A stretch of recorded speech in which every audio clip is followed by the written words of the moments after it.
안녕하세요. 불만찬 기자들입니다. 올 시즌 K리그 이제 단 2경기가 남았습니다. 하지만 정해진 것은 성남의 강등 그리고 수원FC의 잔류 외에는 아무것도 없습니다. 우승 경쟁부터 아시아 챔피언스리그 진출 그리고 강등 플레이오프 진출까지 전 구간에 걸쳐 치열한 순위 싸움이 펼쳐지는 가운데 그 윤곽을 더욱 짙게 만들 37라운드 볼만찬이 꼼꼼하게 프리뷰하도록 하겠습니다.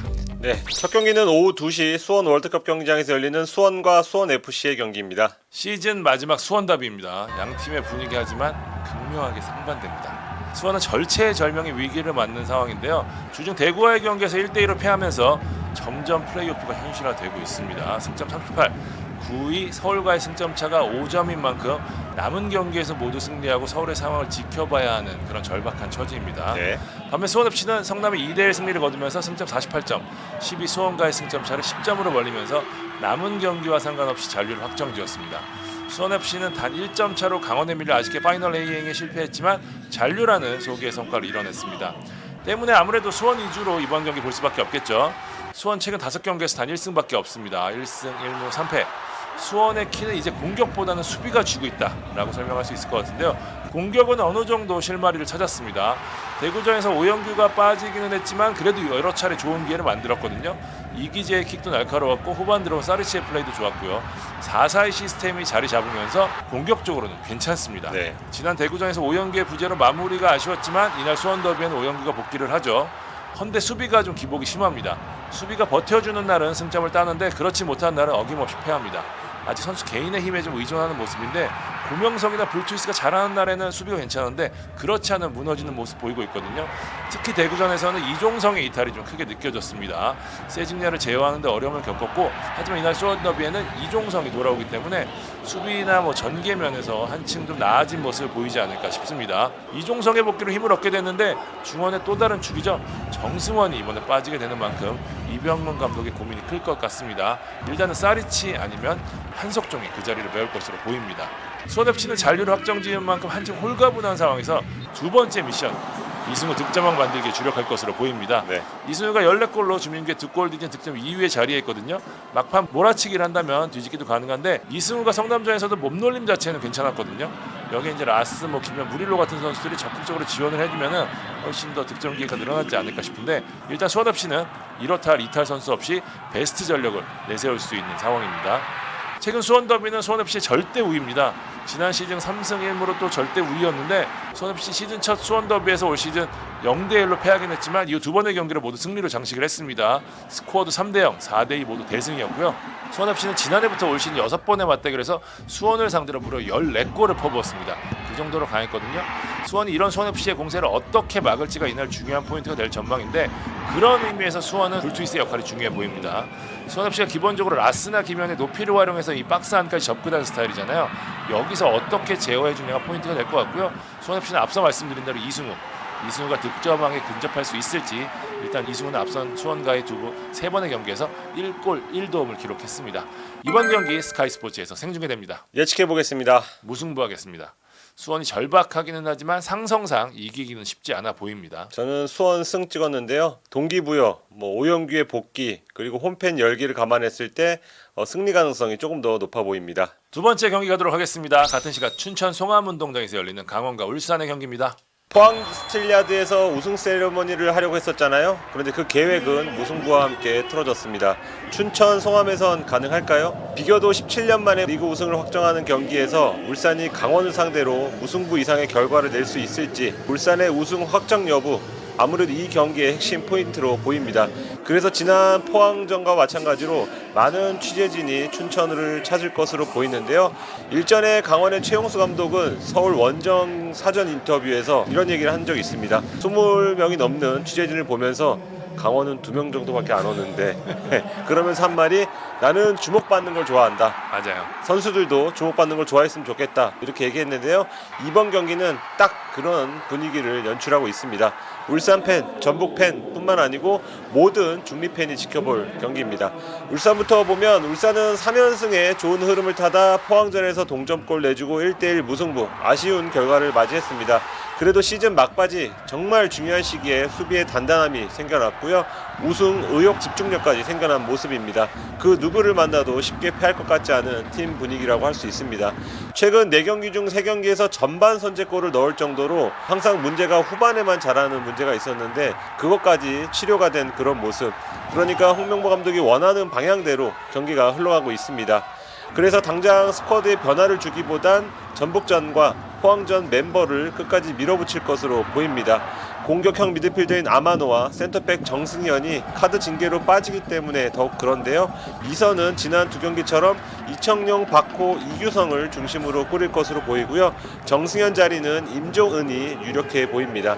최전방은 최근 2경기에서 레오나르도와 마틴 아담을 번갈아 선발로 썼는데 지난 2번의 강원전에서 레오나르도가 3골을 넣으면서 강한 면모를 보인 만큼 우선 투입되지 않을까 예상해 봅니다. 네. 김태환 같은 경우 지난 포항전 막판에 통증 느끼며 교체가 됐는데 큰 부상은 아닌 것으로 파악이 됩니다. 강원은 경기력이 떨어졌다. 최용수 감독이 이렇게 진단을 했습니다. 특히 2경기 연속 침묵한 공격진의 화력은 2% 부족한 상태인데요. 이정엽이 부상으로 빠진 지난 전북전에선 김대원, 양현준 사실상의 투톱으로 활용해 보기도 했는데 네. 여의치 않았습니다. 이정엽이 이날도 돌아올 수 없다면 갈레고 발샤까지 포함해서 기존 자원들이 어떻게든지 득점을 해줘야 팀이 힘을 받을 수 있습니다. 5경기 연속 침묵 중인 양현준을 그런 의미에서 키플레이어로 꼽고 싶은데요. 강원이 4위까지 점프하기 위해선 그리고 영플레이어상 유일한 후보라는 평가에 걸맞은 모습을 보여주기 위해선 이날 득점이 필요해 보이고요. 울산에선 레오나르도로 하겠습니다. 고기도 먹어본 사람이 잘 먹는다고 했습니다. 이 경기의 또 다른 포인트는 천적입니다. 울산은 역대 강원 상대로 23승 5무 2패 2012년 5월 마지막 패배 이후 10년 넘게 패배가 없습니다. 이게 결과에 어떻게 작용할지도 지켜보시면 좋을 것 같습니다. 최용수 감독도 이 10년에 대한 언급을 했었죠. 맞습니다. 예측해 보겠습니다. 무승부하겠습니다. 울산에 필요한 건 승점 1점입니다. 저는 울산 승리로 하겠습니다. 상성이 울산의 우승을 부르고 있습니다. 네, 세 번째 경기는 오후 4시 30분 제주 월드컵 경기장에서 열리는 제주와 전북전입니다. 제주는 지난 인천전 완패로 3위는 좀 건너갔고 4위 확보에 지금 총력을 기울여야 하는 그런 상황이 됐습니다. 네. 제주는 도통 폼을 회복하지 못하고 있는데요. 사실 포항과의 35라운드 승리가 모먼텀이 될 것으로 보였는데 36라운드에서 다시 완패를 했습니다. 남길 감독이 이야기한 대로 일단 일정적인 부분이 좀 큰데 8월 27일 울산전 이래로 홈 원정이 계속 반복되는 상황이었고요. 지난 2경기는 동선이 좋지 않은 원정 경기였습니다. 제주가 리그 유일의 섬팀이라는 것을 감안하면 컨디션적인 부분에서 회복하기 상당히 좀 어려운 환경이었다는 거 감안해야 될 것 같고요. 두 번째는 4-3-3 체제 변경 후에 수비적인 부분에서 계속 어려움을 겪고 있습니다. 8월 10일 포항전 5대0 완승 이후 10경기째 클린시트가 없이 지금 매경기 실점을 하고 있거든요. 확실히 포백이 되면서 좀 위에서 누르는 상황이 많다 보니까 오히려 제주의 그전에 약점으로 보였던 높이보다는 뒷공간에 대한 문제를 드러내고 있고요.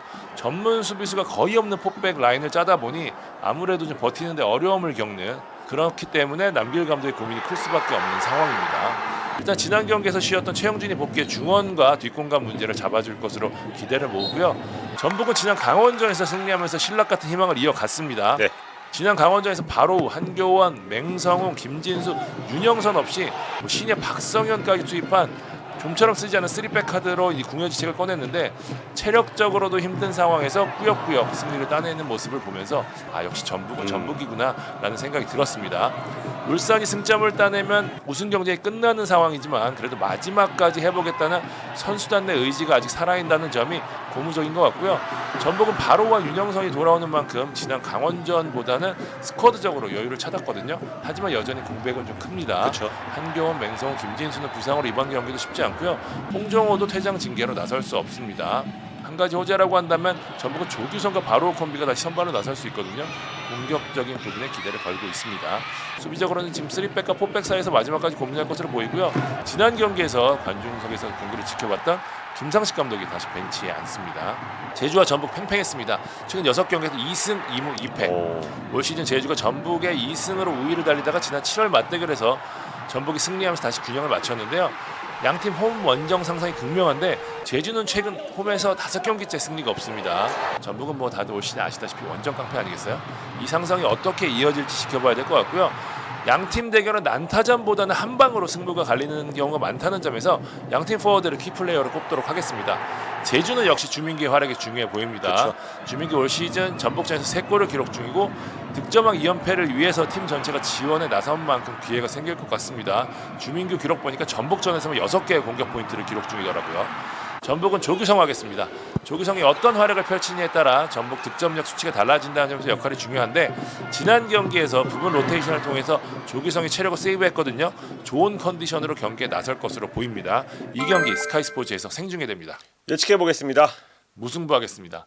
제주 원정인 만큼 전북의 체력 부담이 좀 클 수밖에 없다라는 생각이 드네요. 저는 전북 승하겠습니다. 전북이 이제 울산 경기 보고 들어가거든요. 그게 아무래도 영향을 미치겠지만 그럼에도 바로 후에 복귀가 큰 영향을 미칠 것 같습니다. 네 번째 경기 같은 시각 DGB 대구은행파크에서 열리는 대구와 김천의 경기입니다. 대구와 김천은 주중에 쫄깃한 잔류 싸움을 펼쳤습니다. 대구는 수원 삼성 원정에서 승리하면서 잔류의 9분 응선, 사실상 잔류를 확정지었습니다. 이날까지 5경기 연속 멀티 득점할 정도의 화력을 빅보드에서도 뿜어냈고요. 결국 구단 통산 최다 연승 타의 기록이죠. 4연승에 성공을 했습니다. 이 잔류 파이널 라운드에서 4연승이 나왔다는 거에 대구 팬들은 더 감격스러워하고 있는 것 같고요. 그렇겠죠. 최영건 감독 대행은 앞서서는 팬들 앞에서 타제의 어떤 눈물을 흘리고 이번엔 기쁨의 눈물을 흘렸습니다. 시즌 2호 눈물쯤 될 것 같습니다. 김천은 서울 원정에서 1대1로 비겼습니다. 이날 포함 3경기 연속 상대에게 전반에 선제골을 내주고 경기를 어렵게 끌고 가다가 후반에 동점골을 넣어서 3연속 무승부를 만드는 김천이 또 다른 좀 패턴을 좀 만들고 있는데요. 이날은 이영재가 동점골의 주인공이었습니다. 이날 패했다면 강등 플레이오프권이 확정되는 거였는데 비기면서 일말의 잔류 희망을 남겼습니다. 경우의 수는 단 하나입니다. 김천이 남은 2경기에서 다 이기고 잔류권인 9위 서울이 다 패하는 경우, 이건 수원 삼성도 마찬가지의 경우의 수로 알고 있습니다. 김태형 감독은 홀가분하게 경기하겠다, 약간의 마음을 비운 듯한 그런 뉘앙스를 풍겼는데요. 근데 최영건 대행도 홀가분하게 치를 수 있을 것 같다, 이렇게 말을 했습니다. 뜻은 같지만 안에 있는 내용은 조금 다른 그런 아무래도. 느낌입니다. 각기 처한 상황에 맞게 아무래도 승점을 노릴 텐데요. 승점 1점이면 잔류를 확정짓는 대구는 이날 홈 최종전인 만큼 나흘 간격의 경기 이런 걸 다 떠나서 어느 정도의 스쿼드를 집중시킬 것으로 좀 보여집니다. 대구는 로테이션을 많이 쓰는 팀이 아니죠. 그렇습니다. 일단 지난 수원전에서 누적 경고로 빠진 제카가 선발로 돌아올 것이 좀 확실시 되는데 세징야 고재현이 약간 체력 안배 차원에서 로테이션을 돌릴 수 있다면 제카 중심으로 공격진을 꾸릴 것으로 보입니다. 제카가 저 개인적으로는 경기 기여도, 적응력 등을 볼 때 올해 K리그 입성한 선수 중에 가히 세 손가락 안에 든다, 이렇게 평가를 하는데요. 잔류의 쐐기골을 터뜨릴지 보고 싶고요. 그래서 이날 경기의 키플레이어로 꼽았습니다. 김천에선 이영재로 하겠습니다. 가장 최근에 승리한 인천전 결승골도 그렇고 서울전 동점골도 그렇고 이 선수의 주특기는 이제 공격을 조립하는 그런 역할인데 현재 김천 선수 중에 마무리 능력도 가장 좋은 편입니다. 그리고 서울전을 통해서 2시즌 연속 K리그1 두 자릿수 공격 포인트를 올렸다는 말씀까지 드리겠습니다. 이것과는 별개로 김태환 감독은 이번에라도 제발 권창훈이 마수거리 골을 터뜨려 주기를 바랄 것 같습니다. 예측해보죠. 대구 승리하겠습니다. 축구는 분위기입니다. 저도 되고요. 흐름 제대로 탔습니다. 네. 예. 5번째 경기는 오후 7시 인천 전용구장에서 열리는 인천과 포항전입니다. 아시아 챔피언스 리그 진출권을 위한 3, 4위의 맞대결. 포항은 승점 56점이고요. 인천은 승점 53점. 불과 3점 차입니다. 여기도 재밌습니다. 네, 물론 전북이 FA컵 우승을 차지할 경우 4위까지 아시아 챔피언스 리그 진출할 수 있지만 일단 자력으로 나설 수 있는 3위를 둔 중요한 한판 승부가 되겠습니다. 네. 인천 주중 제주전 승리로 많은 것을 얻었습니다. 5경기 무승의 사슬을 끊은과 동시에 4경기 연속 무득점을 끊어냈거든요. 골이 역시 답이었습니다. 조성환 감독 지금 매 경기 3톱의 이름을 바꿨잖아요. 네. 최근에 제주전으로 답을 좀 찾은 것 같습니다. 김보섭의 중앙 기용이 잘 맞아떨어졌는데요. 사실 인천이 에르난데스 합류에 이 제로톱에 가까운 형태로 침투를 노린 공격 형태로 바꿨는데 김보섭이 중앙으로 들어오면서 이 역할을 그대로 이어받았거든요. 김보섭이 중앙에서 빠른 스피드로 상대를 흔드니까 좌우 쪽에서 기회가 났습니다. 그러니까 제주전에서는 홍시우가 시즌 첫 도움과 첫 골을 만들어냈습니다. 인천은 아무래도 이 형태를 포항전에서도 활용할 가능성이 높습니다. 여기에 지난 울산전에서 발목을 다치면서 강원전과 제주전에서 결장했던 이명주도 복귀각을 재고 있습니다. 이강현, 이동수가 잘해주는 데다가 여름까지 부상에서 돌아오면서 인천 중원은 시즌 초반 이후 가장 단단해 보이고요. 여기에 수비 쪽에 벨브리지가 징계에서 돌아오는 것도 인천의 호재입니다. 파이널 라운드 이후 연패를 당하면서 흔들렸던 포항은 울산과의 동해안 더비에서 다시 한번 저력을 과시했습니다. 내용이나 결과면에서 모두 팀 분위기를 올릴 수 있는 기회가 됐을 것 같습니다. 그랜트의 부재로 중앙 쪽에 부담이 큰 상황 속에서 박승욱의 가세가 아무래도 좀 확실히 커 보이고요. 네. 수비는 물론 수비형 미드필더, 측면 수비까지 소화할 수 있는 선수잖아요. 부상자들이 많은 가운데 김기동 감독이 전술적 형태나 상황에 따라 여러 변화를 줄 수 있을 것으로 보입니다. 그랜트는 이번 경기도 출전이 쉽지 않다고 하더라고요. 공격 쪽에서는 허용준이 오랫동안 침몰하고 있는 게 고민인데요. 8월 20일 인천전 득점 이후 골이 없습니다. 덩달아 팀 득점도 가라앉았는데 최근 4경기에서 4골 득점에 그치고 있거든요. 포항은 이전까지 경기당 1.43골을 넣었던 팀이라는 걸 감안하면 떨어진 수치를 회복하는 게 중요한데 포항 입장에서는 팀 내 최다 득점자인 허용준뿐만 아니라 그 뒤를 잇는 임상엽의 부활도 시급합니다. 임상엽 9월 3일 대구전 멀티골 이후 지금 득점이 없습니다. 올 시즌 양팀 3번의 맞대결에서는 포항이 2승 1무로 앞서 있습니다. 특히 포항은 인천 홈에서 강했어요. 최근 인천 홈에서 4승 2무로 6경기째 패가 없습니다. 하지만 올 시즌 인천이 워낙 홈에서 인상적인 경기를 보여줬던 터라 홈에서 18경기 동안 실점이 17골, 한 골도 안 되거든요. 인천의 방패와 포항의 창이 어떤 결과를 만들지 중요한 가운데 결국 중원 싸움이 이날의 키를 쥐게 될 전망입니다. 그래서 인천에서는 이강현, 포항에서는 신진호를 키플레이어로 꼽고 싶습니다. 네. 이강현, 이명주가 없을 때 볼을 돌리는 역할을 하고 또 수비적인 측면에서는 아주 큰 기여를 하는 선수인데 최근에 또 한 방까지 셔틀해주고 있잖아요. 중거리 슈팅 능력이 좋습니다. 네, 그런 의미에서 인천에서 중요해 보이고요. 신진호는 뭐 설명이 필요 없습니다. 제주전에서 빠진 뒤 돌아오자마자 동해안 더비를 또 무승부로 이끈 능력, 포항의 핵심이잖아요. 신진호의 활약 지켜보시면 될 것 같습니다. 네. 이 경기 스카이 스포츠에서 생중계됩니다. 예측해 보겠습니다. 인천 승리하겠습니다. 흐름을 탄 인천이 이번 경기 가져가지 않을까 싶습니다. 저는 포항 승리하겠는데요. 앞서서 대구 경기할 때 축구는 분위기라고 했는데 축구는 상성입니다. 뭐야? 자, 마지막 경기 가겠습니다. 같은 시간 서울 월드컵 경기장에서 열리는 서울과 성남의 경기입니다. 네, 지난 경기 서울은 김천전에서 체력 고갈, 대구도 그렇고 울산 전북도 그렇고 리그 사이의 FA컵 일정에 끼어 있는 팀들은 확실히 체력적으로 좀 힘들어하는 것 같습니다. 네. 주중 주말에 리그 경기가 있으면 템포에 맞춰서 로테이션을 돌릴 수 있는데 FA컵 특히 이번엔 준결승전이었잖아요. 그러니까 한 번 이기면 결승에 갈 수 있는 그런 경기였고 리그와 달리 연장 승부까지 있다는 점, 이런 변수를 생각했을 때 체력 소모 누적이 주중 경기에 확실히 나타난 게 느꼈습니다. 안익수 감독은 반성하겠다, 경기력에 대해서 이렇게 말을 했습니다. 쉼없이 경기가 나흘 뒤에 열리는 만큼 약간의 부상을 입은 것으로 보이는 김진야를 비롯해서 체력 문제를 보이는 선수들 위주로 큰 폭의 로테이션 가능성을 배제할 수 없을 것 같은데요.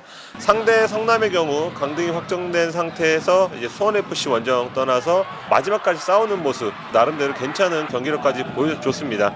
잃을 게 없는 팀이 무섭다는 것을 증명하고 있는 팀이 성남이고요. 서울로선 체력, 달리기에서 밀리면 이 경기는 이변을 허용할 가능성도 있는 만큼 전술 전략보단 체력에 초점을 맞추지 않을까 예상해 봅니다. 정경호 대행은 수원FC전에서 이른 시간에 실점한 뒤 빠르게 포백으로 전환하는 기민함을 보였습니다. 그게 더 나은 경기력, 나아가 동점골까지 연결이 됐습니다. 이번 경기도 어떻게 보면 서울의 순위가 더 높고 전체적인 전력이 앞설지 모르지만 여러 가지 무기를 휘두르는 건 결국 성남이 될 것으로 보입니다. 그런 측면에서 서울이 지키느냐 아니면 성남이 뚫느냐의 싸움도 예상이 됩니다. 두 팀은 올 시즌 맞대결 전적은 1승 1무 1패 팽팽했습니다. 올 시즌 성남이 서울을 상대로 일류첸코 한 명에게만 실점을 한 것을 봤을 때는 일류첸코 묶는 법을 연구를 할 것으로 보이는데요. 자연스럽게 서울의 키플레이어는 일류첸코로 하겠습니다. 전체적으로 느려진 공격에서 무언가 상황을 만드는 선수는 일류첸코 뿐입니다. 김천전에서도 안정적인 볼키핑에 이어서 김진야에게 내주는 완벽한 패스도 인상적이었습니다. 여기서 짝을 맞춰야 되겠죠. 성남에서는 밀리치로 하겠습니다. 또 밀리치입니다. 네, 마지막까지 밀리치로 갈 예정인데 지난 수원FC전에서 높이와 정교한 슈팅으로 수비진을 끝까지 괴롭혔다는 점을 참고를 했습니다. 팀 상황과는 별개로 최근 몸 상태는 좋은 편입니다. 예측해 보겠습니다. 저는 무승부 하겠습니다. 서울의 수성전 느낌인데 무리해서 승리를 얻기보다는 FA컵까지 바라보고 신중하게 경기를 운영할 것 같습니다. 저는 서울 승리하겠습니다. 네. 동기부여를 아무래도 꼽지 않을 수가 없습니다. 네.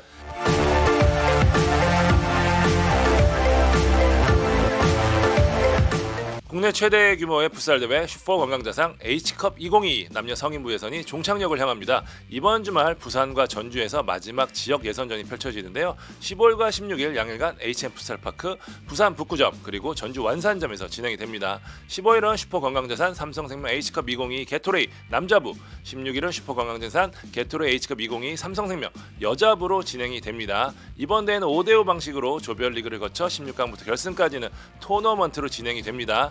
남자분은 25세 이상이면 누구나 가능하지만 고등학교 이상 엘리트 축구 선수 출신은 제한이 됩니다.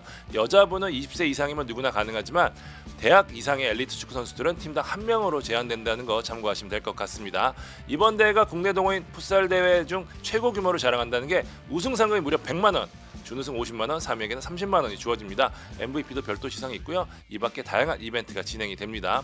성적 상위 팀은 10월 29일 시흥 HM 풋살파크에서 열리는 전국 챔피언십에 나설 자격이 주어집니다. 이번 대회는 삼성생명 HNS 스포츠조선이 주최하며 파트너사로 게토레이 롯데칠성, 후원사로는 국민체육진흥공단, 디오션 리조트, 가히, 신성 델타테크, 나쏘, 포천 인삼 영농조합, 위미더비 참여했습니다. 마지막 기회가 될 부산과 전주 예선에 많은 관심 부탁드리겠습니다. 참가 신청은 HM 풋살 파크 홈페이지에서 가능합니다.